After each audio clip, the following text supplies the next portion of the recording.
In the aftermath of armed conflict, vast areas of land may be contaminated by landmines and explosive remnants of war. This means that the safety of people is under constant threat.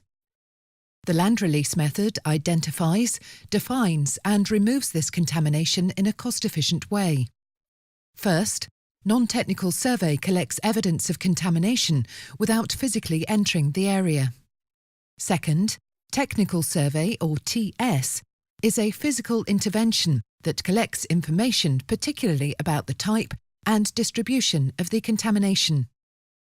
Finally, clearance removes the remaining contamination from the land. Machines, animal detection systems, and deminers are the three main tools or operational assets used to conduct technical survey. Machines may detonate or crush landmines. While they don't always remove all types of contamination, they are considered the fastest and most productive asset. However, variations in terrain and topography can limit their use.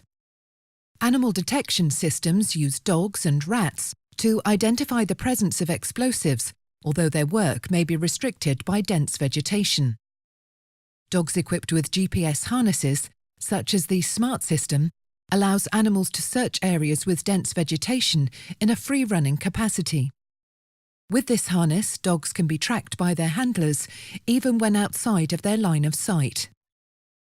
Demining teams equipped with metal detectors are the third type of operational asset. Manual deminers are considered the most reliable, but they are slow and expensive.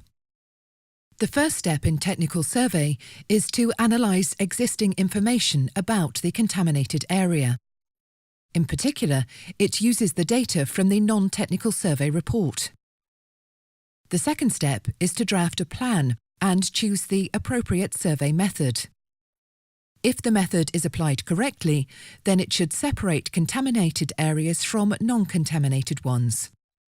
These non-contaminated areas are then called reduced areas. There are three common survey methods. The first is targeted investigation. It aims the operational asset to a point of particular interest, such as a previously recorded accident or the area in front of a trench line. Targeted investigation should be the preferred method wherever possible. The second method is systematic investigation, which equally distributes operational assets within a larger hazardous area. This method is often selected when no particular part of the land is more likely to contain contamination than any other.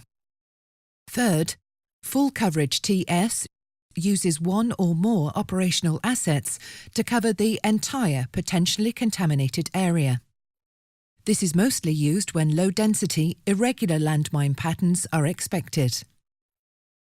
The entire land release process must be supported by well-defined, well-documented information and quality management systems. The planning, implementing and reporting stages should be consistently monitored, giving stakeholders enough confidence in the procedures leading up to clearance operations.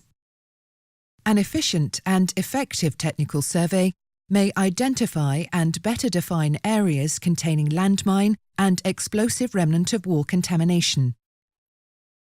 Through this survey process, the need for clearance efforts is minimised, facilitating faster, safer and cheaper return of land to people.